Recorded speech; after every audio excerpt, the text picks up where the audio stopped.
Assalamualaikum warahmatullahi wabarakatuh. Jumpa lagi dengan saya, Dr. Abdul Malik Setiawan, dalam perkuliahan anatomi. Hari ini kita akan membahas tentang anatomi jantung dan rongga dada. Tujuan dari kuliah ini ada 6, paling tidak, yaitu mahasiswa bisa menjelaskan tentang batas-batas dari pintu masuk jantung, pintu masuk dinding dada, dan pintu keluar dari dinding dada. Lalu, mahasiswa juga bisa menjelaskan apa sih struktur yang melewatinya. Berikutnya, mahasiswa dapat menjelaskan tentang susunan ya atau isi organ ya, organ atau struktur yang mengisi mediastinum, baik itu mediastinum superior ya atau mediastinum anterior, tengah dan posterior. Mahasiswa juga diharapkan mampu menjelaskan atau menunjukkan ya batas-batas dari permukaan jantung ya dan pembuluh darah utama. Mahasiswa juga diharapkan mampu menjelaskan asal, perjalanan, dan percabangan dari arteri koroner kiri dan kanan.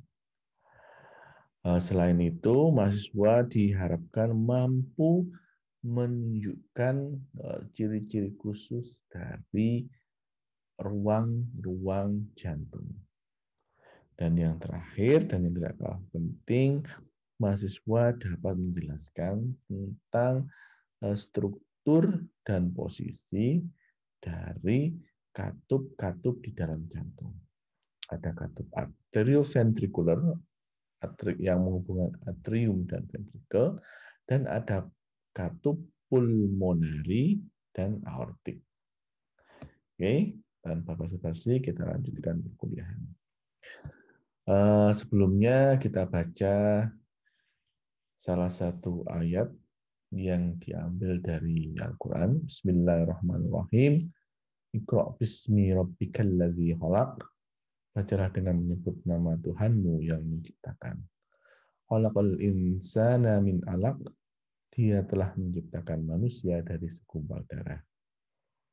Iqra' wa rabbukal akram. Bacalah dan Tuhanmu yang maha pemurah. Jadi di Al-Quran sendiri sudah dijelaskan tentang struktur anatomi dari organ kardiovaskuler. Oke, yang pertama adalah tentang pintu masuk rongga dada atau thoracic inlet. Jadi thoracic inlet ini adalah sebuah lubang ya, lubang yang terdiri dari tulang, beberapa tulang yang membentuk sebuah lingkaran ya, berbentuk cincin ya. Ada beberapa struktur yang melewati. Tentu struktur yang masuk ya, yang masuk ke thoracic inlet tentu struktur yang berasal dari kepala dan leher yang masuk ke rongga dada. Kemudian batas-batasnya itu apa aja sih? Yang pertama adalah vertebrae thoracalis 1 ya, atau T1 itu ada di bagian belakang posterior. Ya. Yang bagian lateral samping kanan dan kiri adalah sepasang koste atau tulang rusuk. Tentu tulang rusuk yang pertama. Sedangkan di bagian anterior atau depan itu adalah bagian atas, ya sisi atas dari manubrium sterni. Nah, struktur yang melewati thoracic inlet ini yang pertama adalah trachea, esophagus, arteri carotis communis, dan arteri subclavia. Ini yang paling utama dan akan kita bahas lebih detail dalam kuliah ini. Tentu ya ada banyak struktur ya. Otot sih tidak masuk ya, hanya menempel di permukaan, ada saraf dan sebagainya. Okay. Lalu apa sih thoracic outlet? Jadi thoracic outlet itu pintu keluar ya. Jadi ini kita anggap sebagai pintu keluar dari rongga torak. Ya. Jadi seperti yang kita ketahui, torak atau dinding atau bagian dada, ya, bagian dada kita ini kan terbentuk seperti tong ya, seperti barrel atau tong. Yang itu bagian atas itu kita anggap masuknya, bagian bawah kita anggap keluarnya. Yang bagian atas nempel dengan leher, ya. Yang bagian bawah nempel dengan rongga abdomen. Thoracic outlet ini ditutup oleh diafragma. Ya, itu adalah lapisan yang memisahkan antara bagian dada, rongga dada atau kafum torak dengan bagian abdomen. Kemudian batas-batasnya apa aja sih? Yang pertama adalah vertebrae thoracalis 12 atau T12 berada di bagian belakang atau posterior. Sedangkan yang bagian samping kanan kiri adalah sepasang tulang rusuk, ya, tulang rusuk 11 atau 12. Ya. Kemudian bagian depan itu dibentuk oleh tulang rawan koste. Jadi koste pada koste yang terakhir, beberapa koste terakhir itu dia tidak menempel langsung dengan, ya semua sih tidak menempel langsung dengan manubrium dengan sternum ya, dengan manubrium sternum, tapi disambungkan oleh tulang rawan. Ya. Nah, jadi bagian anterior dari thoracic outlet ini adalah tulang rawan dari koste yang paling bawah. Ya, struktur apa sih yang keluar? Ya, yang keluar dari thoracic outlet. Keluar dari outlet berarti dia masuk ke rongga perut atau cavum abdomen.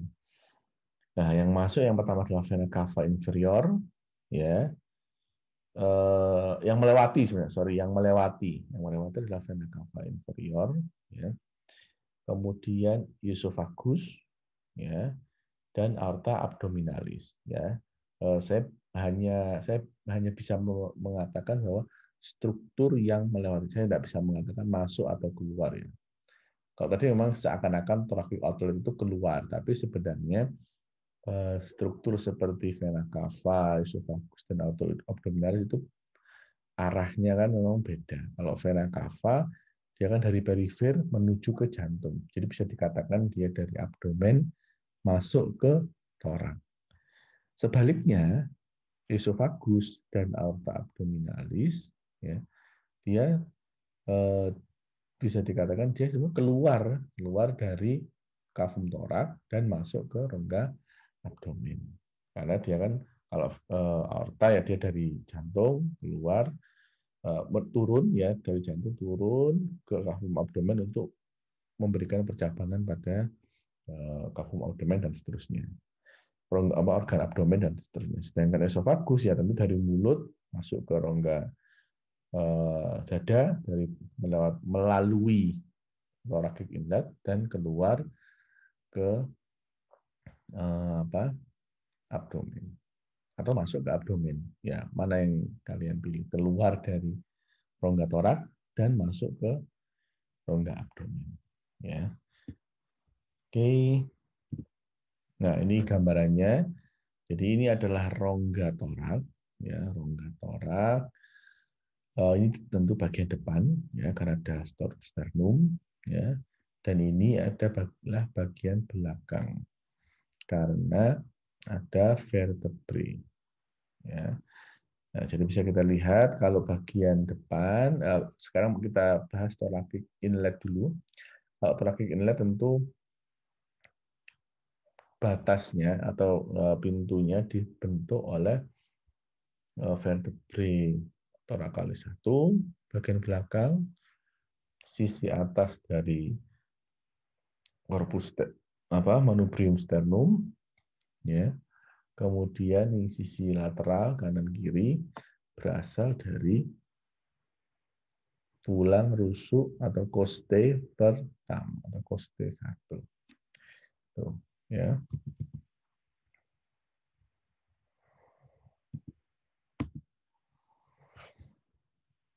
Sedangkan untuk thoracic outlet, ya, yang bagian belakang adalah vertebrae T12, ya, T12. Tentu bagian sampingnya adalah cos T12, ya. Kemudian ini bagian samping cos T12, kemudian di agak samping lagi cos T11, ya. Tapi kalau kemudian di depan dia apa? Ini cos T 10, ya, 10, 9, 8, 7, dan sebelum-sebelumnya yang dihubungkan dengan tulang rawan, dihubungkan dengan korpus sternum melalui tulang rawan. Ini bagian depan.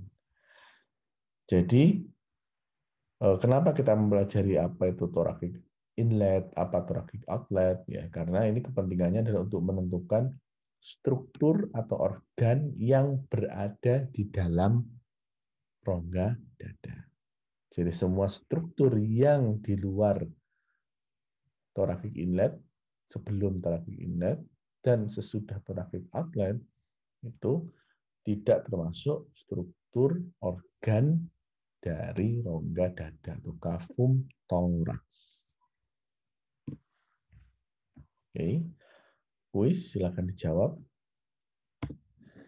Nah,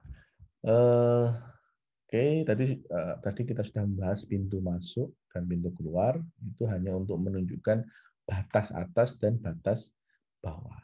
Sekarang kita membahas tentang apa sih yang ada di dalam rongga torak. Jadi thoracic cavity atau cavum thorax, yaitu kalau artinya adalah rongga toraks atau rongga dada. Cavum thorax ini merupakan sebuah ruangan, ya, sebuah ruangan yang berada pada tubuh manusia yang dilindungi oleh dinding dada thoracic wall, ya, yang dibentuk, ya, jadi thoracic wall ini dibentuk oleh costae atau tulang rusuk, dibentuk oleh otot, dan dibentuk oleh kulit. Nah, ini struktur yang mayoritas membentuk dinding torak. Kemudian untuk cavum thorax ini dibagi menjadi 3 bagian, ya. Ada bagian kanan dan kiri, ya. Left pleural cavity sama right pleural cavity, ya. Kenapa kok dibagi kanan dan kiri? Ya karena ini dibungkus, ya. Jadi bagian kanan dan kiri dibungkus oleh pleura. Nah, yang dibungkus oleh pleura baik kanan dan kiri itu adalah organ paru. Ya, tapi kita tidak akan membahas terlalu banyak di sini, ya. Nah, yang di tengahnya disebut dengan mediastinum. Ya. Di rongga torak itu bagian kanan dan kiri adalah cavum pleura kanan dan cavum pleura kiri. Isinya cavum pleura kanan dan kiri itu mostly adalah paru. Ya. Nah, yang di antara cavum pleura kanan dan kiri ada ruangan disebut mediastinum. Oke. Apakah isi dari mediastinum itu? Jadi mediastinum suatu kompartemen yang berada di tengah-tengah dari cavum thorax, berada di antara 2 kapsul atau kantong pleura, ya, tadi sudah saya jelaskan. Kemudian mediastinum ini sendiri dibagi menjadi 2 bagian besar, ya. Pembaginya adalah sebuah garis imajiner, ya. Sebuah garis imajiner yang menghubungkan antara sternal angle, ya, angulus sternalis dengan vertebrae T4 atau vertebrae thoracalis 4. Kita lihat.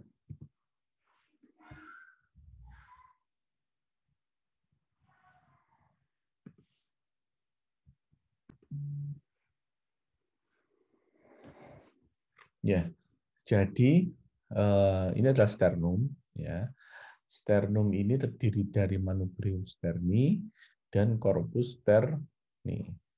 Antara manubrium sterni dan corpus sterni ketika nempel ini akan membentuk sebuah sudut.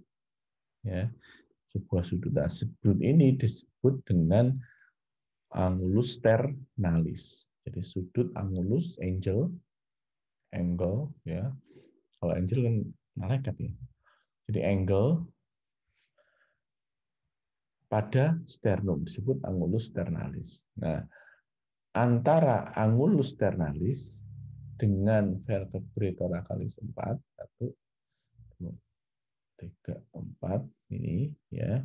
Ketika ditarik garis dari sini ke belakang, garis imajiner ya, yang di atas dari garis tersebut adalah mediastinum superior.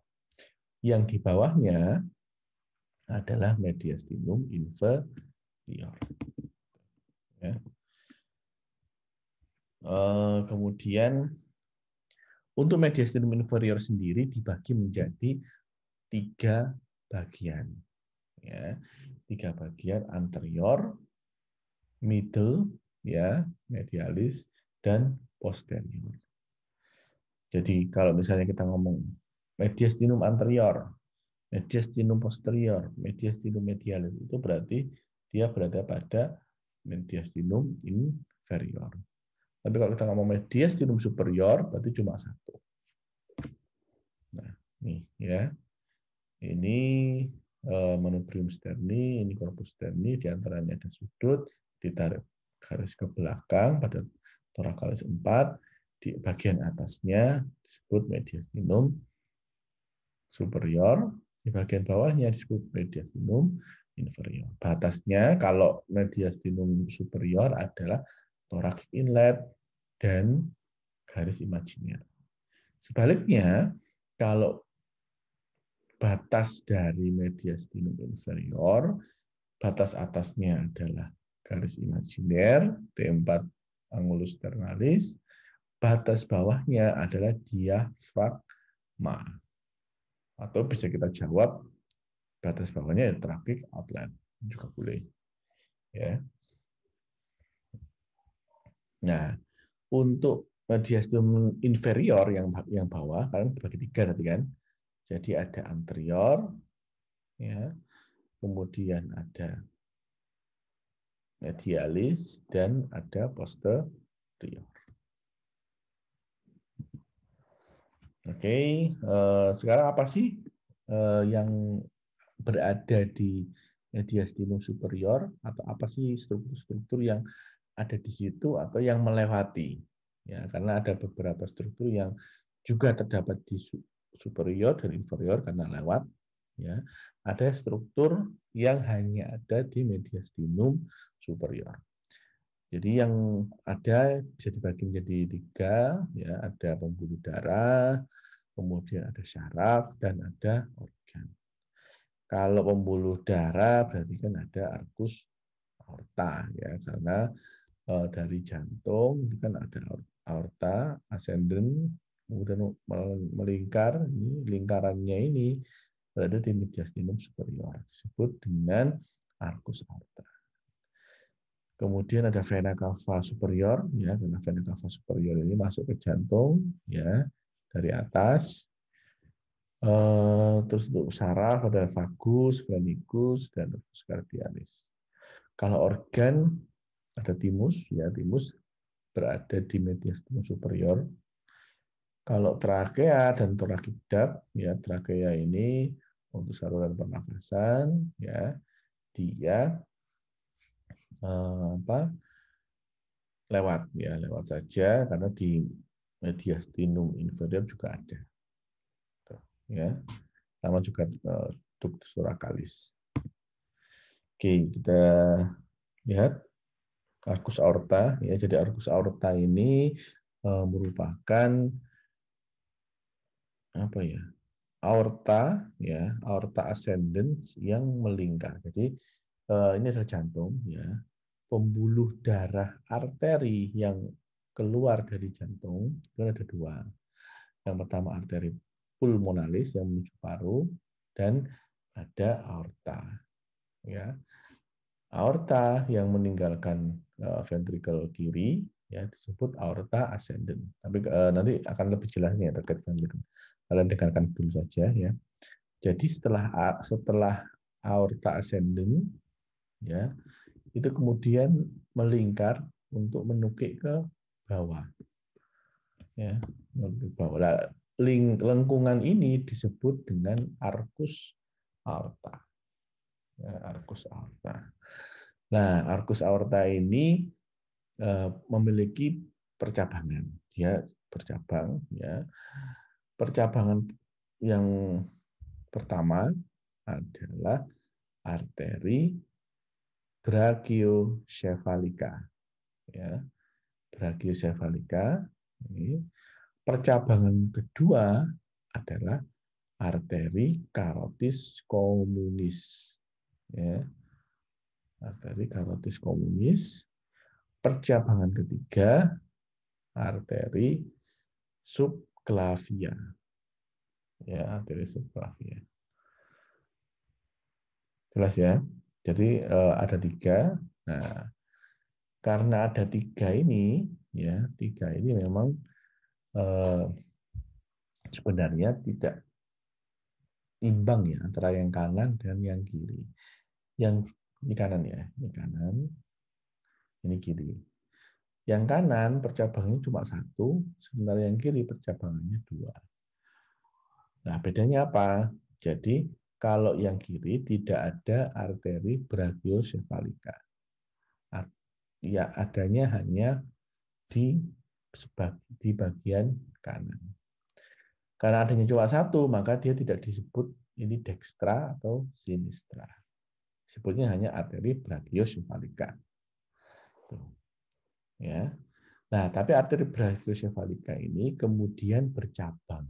Ya, bercabang menjadi 2.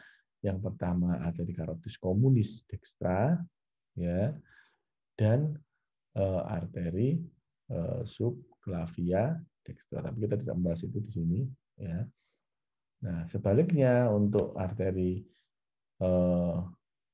di bagian kiri tidak ada arteri brachiosephalika, tapi langsung communis sinistra dan subclavia sinistra. Sebenarnya hampir sama, cuma yang ini dia keluarnya jadi 1 dulu, baru berpisah. Oke. Kemudian yang berikutnya adalah vena cava superior. Jadi vena cava superior ini berada di mediastinum superior, ya. Dia mendapatkan vaskularisasi atau dia kalau arteri kan bercabang ya, arteri bercabang karena dari yang besar ke kecil. Kalau vena sebaliknya, jadi vena dari yang kecil ke yang besar. Ya, jadi dia mendapat vaskularisasi brachiosephalika, vena brachiosephalika, vena azygos, vena intercostal, dan vena intercostal supreme. Ya, tapi ini nggak usah dihafalkan, cukup tahu aja. Nah, jadi ini ya. Jadi ini vena cava superior, dia terletak di mediastinum. Dia mendapatkan beberapa percabangan, ya, beberapa percabangan.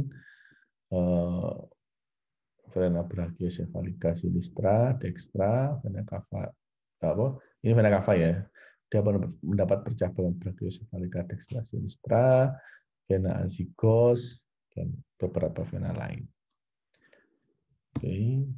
Yang selanjutnya nervus vagus ya. Jadi nervus vagus ini dia juga berada di mediastinum superior. Ada 2, vagus kanan dan vagus kiri.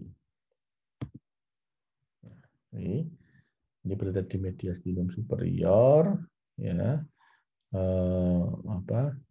sampai ke bawah. Dia kemudian ada beberapa percabangan. Ya, kalau yang kanan dia percabangan dari nervus laryngia inferior, ya, laryngia recurrent itu dia melewati arteri subclavia, ya, atau bagian dari arteri brachiosephalika kalau yang kanan. Sedangkan yang kiri dia dia melewati arkus aorta.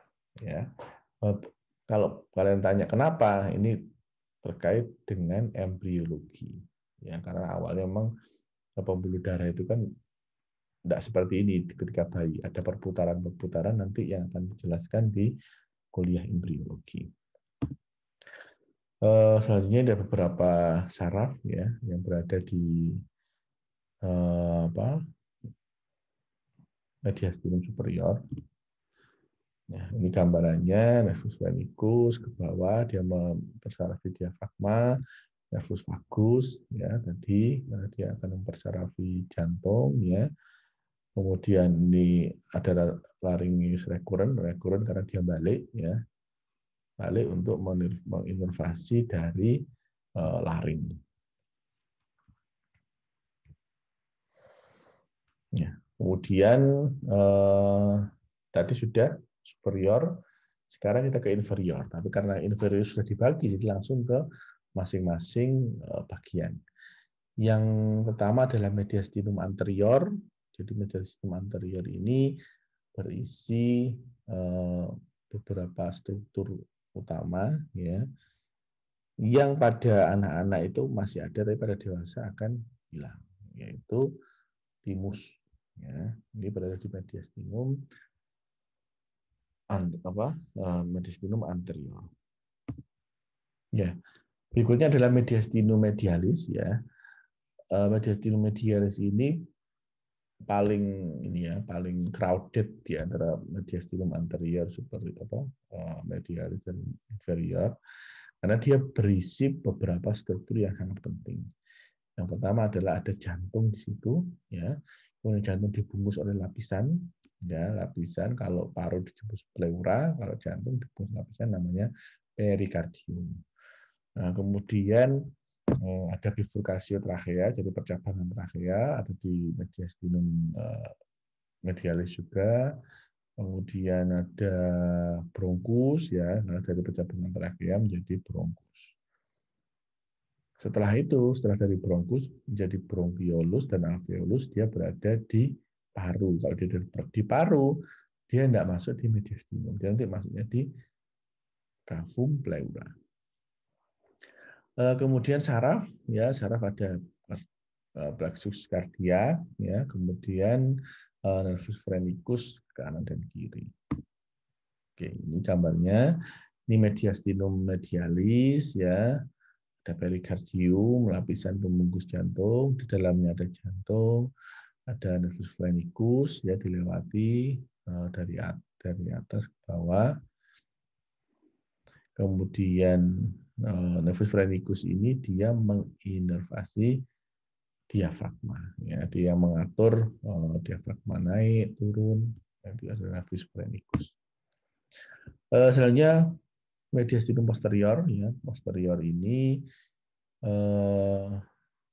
kalau kita melihat ini posisinya, ya, berarti dia berada di paling belakang. Karena dia di paling belakang, maka dia batas belakangnya adalah tulang belakang atau T5 sampai T12. Batas depannya ya perikardium. Kalau sudah pada perikardium dia masuk mediastinum medialis. Batas kanan dan kirinya adalah pleura. Untuk batas atasnya ya garis imajiner yang memisahkan antara mediastinum anterior dan inferior, yaitu garis imajiner antara angulus sternalis dan vertebrae T4. Ya. Isinya apa? Isinya ada beberapa, ya, ada aorta thoracalis, kemudian atau aorta descendant, ya, ada vena azygos, ya, ada ductus thoracalis. Beberapa dari cabang aorta, ya, cabang aorta di bagian mediastinum posterior, contohnya adalah arteri interkostal posterior. Ada arteri bronkial, ada arteri esofageal, dan ada arteri phrenicosuperior. Ini percabangan dari aorta thoracalis atau aorta descendens.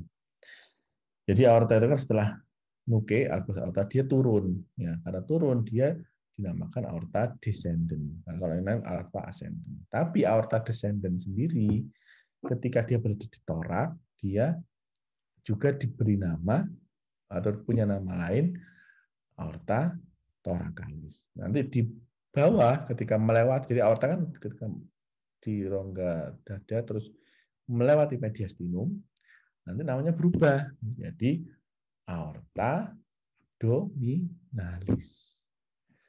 Tuh. Nah ini, jadi karena muternya itu ke belakang, maka dia tidak masuk mediastinum medialis, tapi maksudnya mediastinum posterior. Tapi setelah melewati mediastinum, setelah melewati diafragma, dia menjadi aorta abdominalis. Yang sama. Nah, kuis kedua, silakan dijawab. Oke, selanjutnya kita masuk pada organ jantung.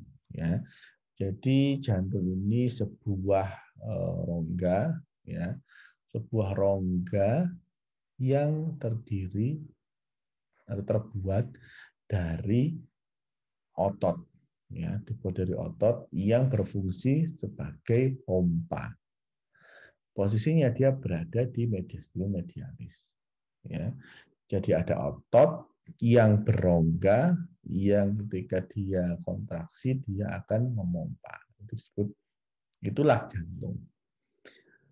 Di permukaan jantung, ya, permukaan jantung atau heart. Jadi heart itu bukan hati, ya. Itu bukan hati, karena hati itu liver sebenarnya. Jantung itu heart. Heart itu apa? Ya jantung. Ya. Jadi kalau hati-hati, ya berarti jantung-jantung. Itu ya, bukan apa liver-liver. Oke. Di permukaan jantung ini ada beberapa struktur yang penting, ya, yang secara anatomis harus kita pahami. Jadi mungkin ketika dulu kita kalian di SMA atau nggak tahu ya sekarang SMA seperti apa, tapi kalau saya dulu di SMA kadang kan kalau menggambarkan jantung itu kan seperti ini ya, seperti love itu ya, love dibagi dua garis horizontal sama garis diagonal, jadi membentuk 4 ruangan. Nah, meskipun jantung manusia itu ada 4 ruangan, tapi sebenarnya tidak terletak seperti itu. Tidak kanan ada 2 di bagian atas, 2 di bagian bawah, enggak seperti itu. Ya. Oke, nanti akan kita bahas lebih lanjut. Nah, sekarang ada beberapa nomor ya, tapi karena kalian daring ya, jadi saya keluarkan aja nomornya secara langsung. Yang nomor pertama ya, ini nomor pertama ini yang ini ya, yang ini kelihatannya dia dari arcus alta. Bisa jadi ini subclavia sinistra. Nggak keluar. Oh, ini nanti kalian isi sendiri ya. Kalian isi sendiri ya, nomor 1 apa, nomor 2 apa, nomor 3 apa, ya. Kemudian nomor 4 ini kira-kira apa, karena memang tidak bisa kita menamai struktur kalau nggak megang ya. Tapi ini untuk latihan aja, kira-kira. Ini ada di buku Yokoji ya. Nah, dalam mempelajari anatomi, yang paling utama yang harus kita pelajari dulu adalah orientasi. Ya, jadi jantung ini kalau di tubuh kita itu letaknya di mana? Itu yang pertama. Itu kan sudah tahu di mediastinum ya. Mediastinum itu di mana? Tadi sudah ada penjelasannya. Ya. Yang berikutnya adalah orientasi dari jantung itu. Dia itu menghadap kemana sih jantung itu? Nah, jadi jantung itu di dalam tubuh manusia, ya karena dia bentuknya yang bagian atas itu kayak bunder, mengerucut di bagian bawah. maka kita bisa membagi permukaan dari jantung, ya. Karena kalau kita tahu permukaannya, kita bisa tahu mana yang menghadap ke kanan, mana yang menghadap ke kiri, mana yang menghadap ke depan, belakang, ke atas, dan seterusnya. Yang pertama adalah bagian anterior. Ya, jadi bagian anterior atau bagian jantung yang menghadap ke depan itu adalah ventrikel kanan. Ya, yang nempel dengan sternum dan costae itu bagian kanan. Kemudian yang berada di bagian posterior, ya, itu malah atrium kiri. Ya, posterior itu berarti yang dekat dengan mediastinum posterior atau mungkin mengarah ke tulang belakang, itu yang posterior. Sementara yang inferior, yang bagian bawah, ya, atau yang dekat dengan diafragma, itu adalah ventrikel kanan, ya, ventrikel kiri dan sebagian dari ventrikel kanan. Nah, nanti kita bahas ketika kuliah sinkronus atau di praktikum, ya tentunya. Sedangkan yang bagian kanan, ya, atau yang menempel dengan paru bagian kanan, right pulmonary atau paru kanan, itu adalah atrium kanan. Sedangkan yang menempel dengan paru kiri adalah atrium kiri. Ya. Oke. Untuk batasnya hampir sama, ya. Kalau batasnya atas, ya atrium kanan. Atas kanan atrium kanan. Batas bawahnya left ventricle dan right ventricle. Ya, ventricle kanan dan kiri di bagian di bawah. Kemudian bagian kiri itu left ventricle atau ventricle kiri. Bagian atas ada atrium kanan kiri dan juga pembuluh darah besar. Itu kalau batas dari jantung. Nah ini, ya, ini dari batas-batasnya, batas atas apa, batas kanan apa, batas kiri apa, batas bawah. Kalau ini kan bisa dilihat di sini ada ventricle kiri, ya, yang paling utama. Ada sedikit ventricle kanan. Jadi ventricle kanan dari sini sampai ke bawah. Ya, kalau atasnya ada atrium kanan, di belakangnya sini ada atrium kiri, nggak terlihat di sini. Tuh. Nah, kita kembali lagi ke pembuluh darah utama yang bercabang dari jantung. Ya, jadi kalau kita bedakan antara aorta dan vena, ya, aorta dan vena. Kalau aorta itu pembuluh darah yang keluar dari jantung, kemudian ke seluruh tubuh. Kalau vena dari seluruh tubuh balik ke jantung. Tuh, ya. Jadi itu adalah konsep yang harus kalian tanamkan.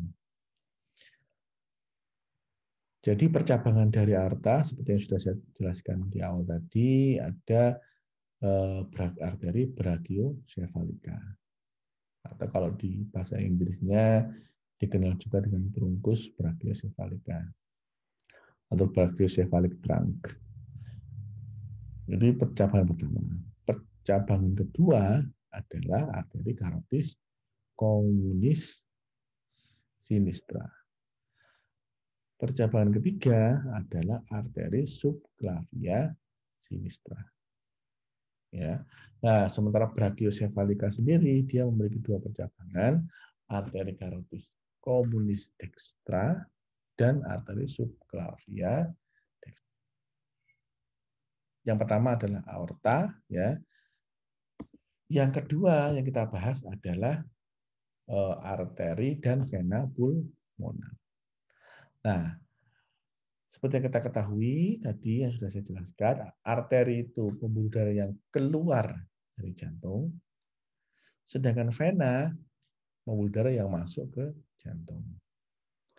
Nah, kalau tadi aorta itu pembuluh darah yang keluar dari jantung ke seluruh tubuh.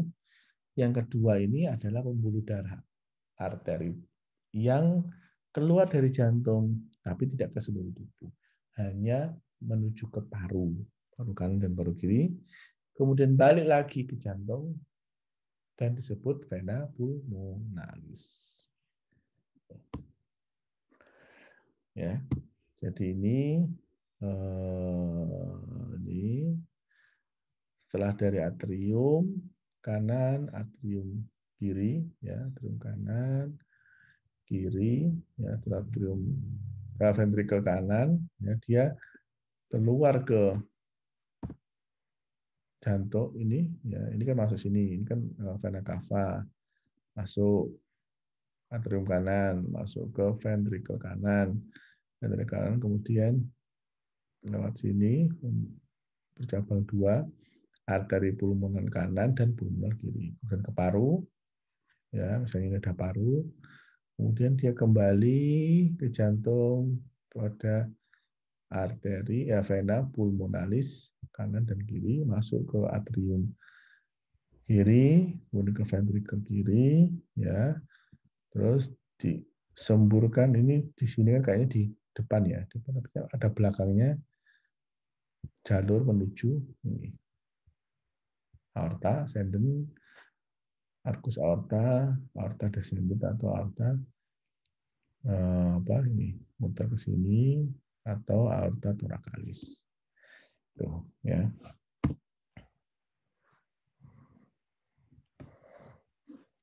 Sekarang ruangan dari jantung. Ya, jadi jantung ini memiliki ruangan, ada 4 ruangan, ya.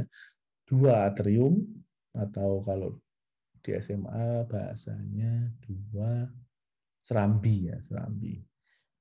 2 atrium atau 2 ventrikel, 2 bilik. Ya, tapi kita harus menghilangkan istilah serambi dan bilik. Ya. Kalau kita ngomong ruangan jantung, ya ada 2 atrium kanan kiri dan 2 ventrikel kanan kiri, dekstra sinistra. Oke, nah, tadi sudah saya jelaskan ini. Ya. Atrium sendiri, ya atrium sendiri. Kalau atrium kanan dia berasal dari vena cava superior maupun inferior. Maka dia menerima darah yang memiliki kadar oksigen yang rendah atau memiliki darah dengan kadar karbon dioksida CO2, ya. Nah, darah darah dengan kadar CO2 itu masuk dikirim oleh vena cava superior dan inferior. Kemudian dia melewati katup arterioventrikular. Ya, dari atrioventrikular ini dia dari atrium kanan menuju atrium ventrikel kanan. Tuh, ya. Selanjutnya dari dua atrium, ya 2 atrium kanan dan kiri, ada sebuah struktur ya yang disebut interatrial septum. Jadi interatrial septum itu, septum adalah batas antara 2 atrium. Ya. Batas 2 atrium ini adalah disebut interatrial septum. Dia berasal dari otot yang kuat, ya, yang membentuk dinding yang dulunya berlubang. Jadi atrium kanan kiri itu dulunya nyambung, tapi dulu itu maksudnya pada janin, ya, tapi karena perkembangan janin kemudian menutup. Ya, salah satu penutupannya itu terlihat seperti cekungan, ya, disebut dengan fossa ovalis. Selanjutnya setelah atrium kanan ada yang namanya atrium kiri. Nah, kalau atrium kiri itu dia menerima darah dari ventrikel kan dari paru. Jadi kan sudah dijelaskan ya. Jadi kalau atrium kanan dia menerima darah dari vena cava superior inferior, kemudian dia dimasukkan ke ventrikel kanan. Dari ventrikel kanan dia keluar melalui aorta pulmonalis menuju ke paru.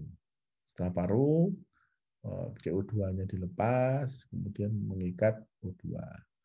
Nah, setelah diikat O2, kemudian darah itu balik lagi ke jantung, ya, melalui vena pulmonalis kanan dan kiri. Ya, vena pulmonalis kanan kiri itu masuk ke atrium kiri, sehingga atrium kiri itu isinya darah yang sudah teroksigenasi, memiliki kadar oksigen yang tinggi. Setelah itu dia turun ke bawah, ya, turun ke bawah itu maksudnya dari atrium kanan, atrium kiri dipompa menuju ventrikel kiri melalui sebuah katup. Katup itu untuk mengatur aliran darah dari atrium ke ventrikel satu arah supaya tidak balik. Kalau ada gangguan katup, maka darah itu akan bisa balik. Nah, itu akan membuat beban pompa atrium menjadi berat. Dan nanti jatuhnya ada sebuah penyakit. Ya. Nah, tapi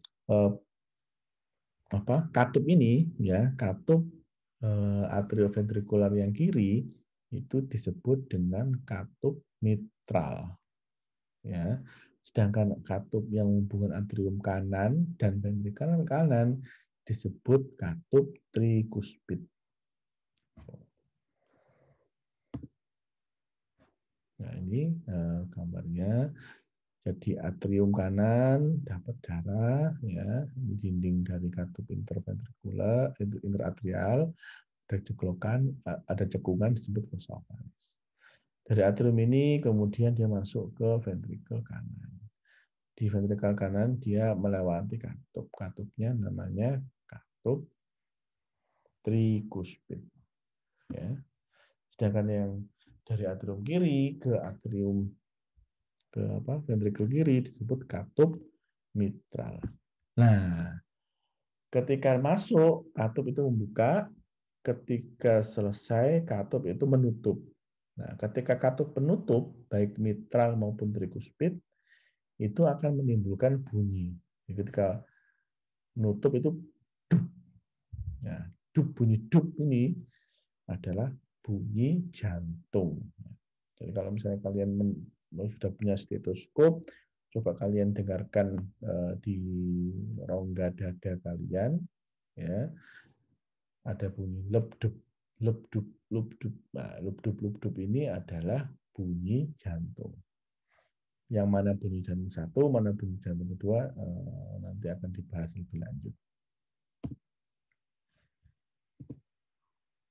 Sama, ya. Nah, ini gambarnya lebih jelas, ya. Dari ventrikel, vena cava superior, vena cava inferior masuk ke atrium kanan, ya, ke atrium kanan, kemudian melewati katup trikuspid, ya, katup trikuspid. Ini masuk katup trikuspid. Ketika dia dipompa, dia akan masuk sini. Nah, pada saat yang bersamaan atrium kanan juga ikut mompa. Jadi atrium kanan dan kiri itu mompanya bareng. Tapi kita bahas satu persatu aja dulu, ya, biar nggak bingung. Jadi ketika dia masuk ke atrium, dari atrium kanan ke ventrikel kanan, dia melewati katup trikuspid. Ketika semua darah sudah masuk sini, ini kayak ngempes, ini mengembung, maka dia akan nutup. Ini juga sama. Ya. Jelas, ya. Nah, ketika sudah sampai di sini kan mengembung. Ini kemudian akan kontraksi. Kalau kontraksi berarti mengecil ruangannya. Mengecil ruangannya supaya dia mendorong darah melewati katup menuju ke paru. Kalau dari ventrikel kanan dia menuju ke paru, melewati vena, bukan salah. Jadi melewati aorta pulmonalis, ya, karena semua pembuluh darah yang meninggalkan jantung disebut sebagai arteri, ya, arteri atau aorta. Jadi arteri pulmonalis. Nah, ketika sudah memompa, semua darah sudah masuk di sini, Ini katup membuka, kemudian menutup. Ya, ketika menutup juga menimbulkan bunyi jantung. Ya, bunyi jantung itu ada bunyi jantung pertama, ada bunyi jantung kedua. Lepdep, lepdep, lepdep, lepdep. Gitu.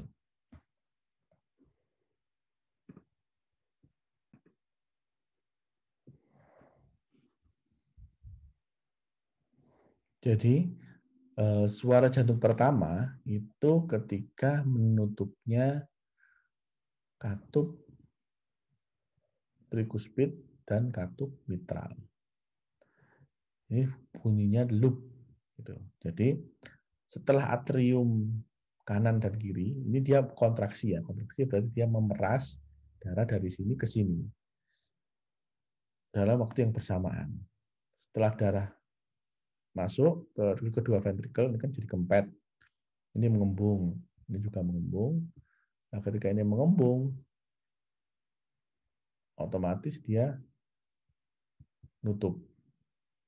Nutup, ya, ketika dia nutup, bersamaan diikuti secara serentak, secara langsung dengan kontraksi dari ventrikel. Nah, ini loop, kemudian kontraksi, masuk ke arteri pulmonalis, kalau sini masuk ke aorta, ya, ini aorta. Dua-duanya kontraksi. Setelah keluar semua, dengan jadi kempet. Setelah kempet kan kemudian relaksasi. Nah, ketika relaksasi otomatis katupnya akan tertarik dan nutup. Dup. Tuh. Jadi loop dup, loop dup, loop dup. Nah, loopnya itu suara bunyi jantung pertama, itu katup trikuspid dan mitral, loop, nutup. Bunyi jantung kedua, katup semilunar. Jadi katup semilunar itu ada dua, katup pulmonal sama katup aorta. Dup. Nah, dup, dup, loop, dup, loop, dup. Nah, itu bunyi jantung 1 dan 2. Oke, ini kurang lebih sama penjelasan saya barusan ya. Jadi ada katup jantung, ya katup jantung itu fungsinya untuk memastikan aliran darah itu ke satu arah. Jadi nggak boleh balik, ya kan? Kalau balik akan terjadi kerusakan. Itu nanti dijelaskan di penyakit jantung, ya, penyakit katup ya. Kenapa kok rusak? Karena ya seperti kita ketahui ya, kalau misalnya kita namanya mompa ya, mompa katakanlah pakai tangan ya, pakai tangan. Tentu kan kita mengalirkan angin atau udara dari pompa kita ke ban sepeda misalnya. Nah, tapi kalau katupnya rusak, ban sepeda rusak, aliran udaranya balik dari ban sepeda ke pompa, maka akan membuat usaha atau tangan kita yang memompa akan capek. Nah, itu fungsi dari katup. Jadi katup jantung ada 4 tadi ya. Ada 2 yang menghubungkan atrium dan ventrikel, ada 2 yang menghubungkan ventrikel dengan aorta dan arteri pulmonalis. Dari 4 itu kita bagi menjadi 2 ya. Ada katup atrioventrikular, ya, katup atrium dan ventrikel, dan ada semilunar, ya, katup semilunar. Jadi semi itu setengah, separuh, lunar itu bulan. Jadi bentuknya itu seperti separuh bulan. Nanti bisa dilihat. Untuk atrioventrikular itu ada trikuspid dan bikuspid, ya. Trikuspid maksudnya dia memiliki apa ya? Kalau trikuspid dia memiliki 3 bagian katupnya. Kalau bikuspid memiliki 2 bagian. Ya, tapi gampangannya kalau yang kanan trikuspid, yang kiri mitral. Ya. Nanti kalian tinggal membuat jembatan keledainya bagaimana. Ya. Nah, yang katup semilunar ya itu lebih mudah diingat ya karena dia sesuai dengan pembuluh darah yang mengikuti. Kalau ventrikel kanan ya dia ke arteri pulmonar, maka disebut katup pulmonar. Kalau ventrikel kiri dia ke aorta, sehingga disebut katup aorta atau aortic valve.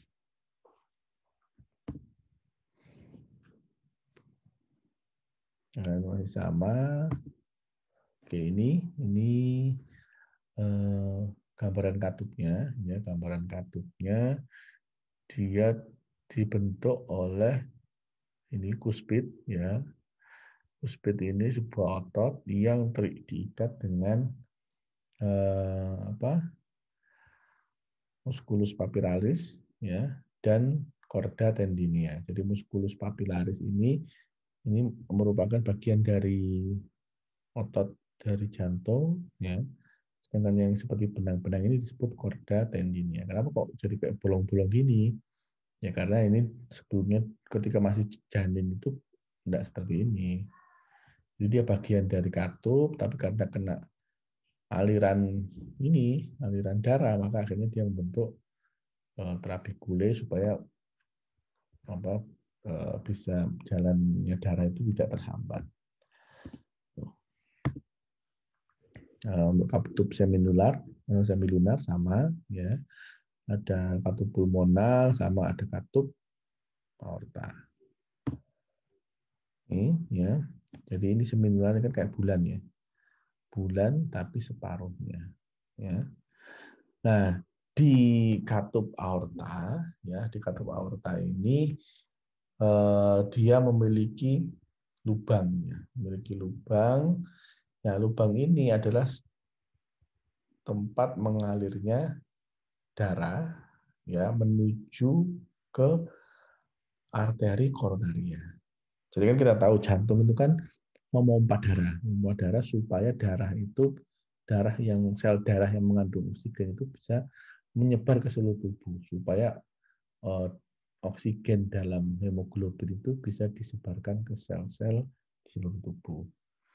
Nah, terus siapa yang bagian menghidupi jantung? Nah, yang menghidupi jantung itu adalah arteri koronaria kanan dan koronaria kiri. Tapi dia tidak punya percabangan tidak langsung dari kan kita tahu jantung itu kan cabangnya cuma dua, ya, cabang utamanya atau yang keluar dari jantung cuma dua, ada aorta pulmonal, arteri pulmonal sama aorta. Nah, terus yang memvaskulasi jantung ini bukan dari kedua itu, tapi di sini ada lubang, ya, di bagian katup aorta ini ada lubang yang nanti dia sebagian darah itu akan masuk lubang ini dan sel darah itu akan masuk lubang ini dan mensuplai oksigen bagi otot jantung itu sendiri. Jadi untuk vaskularisasinya adalah arteri koronaria kiri sama arteri koronaria kanan. Nah, ini bisa dilihat, ya. Jadi dari aorta, ya, dari aorta ini ya mungkin bukan percabangan, ya. Kalau percabangan memang yang pertama ya arteri brachiosephalika kanan, ya. Tapi dia akan ada lubangnya sehingga dia bisa sebagian kecil darah itu akan melewati sini, akan masuk ke sini untuk memvaskularisasi otot-otot jantung, ya. Ada bagian kanan, ada bagian kiri, ya. Bagian kanan memiliki beberapa percabangan, bagian kiri juga, ya. Nah, ini dari aorta sendiri dia bercabang dua, ya. Right coronary artery, left coronary artery. Untuk yang right coronary artery dia bercabang dua, untuk yang left coronary artery dia bercabang tiga. Selanjutnya adalah vena cardiale, ya. Vena cardiale ini vena yang berada di otot jantung. Jadi kan ini aorta, ya, ini dari aorta, ya. Aorta dia Ini ada arteri koronaria, ya. Nah, arteri koronaria kan mensuplai sel darah ke otot jantung. Nah, dari otot jantung ini kemudian darah kembali lagi. Nah, di sini ada arteriol, ada kapiler, tidak bisa kita lihat, ya. Nah, ada kemudian dari sel jantung sel otot ini kemudian dia kembali lagi jadi vena. Darah kemudian balik lagi, ya, balik lagi menuju ke aorta, ya.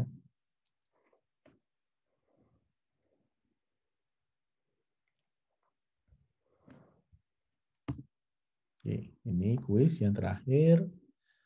Silakan dijawab. Ya. Baik, terima kasih. Itu saja kuliah saya tentang anatomi jantung dan pembuluh darah utama. Sekian, wassalamualaikum warahmatullahi wabarakatuh.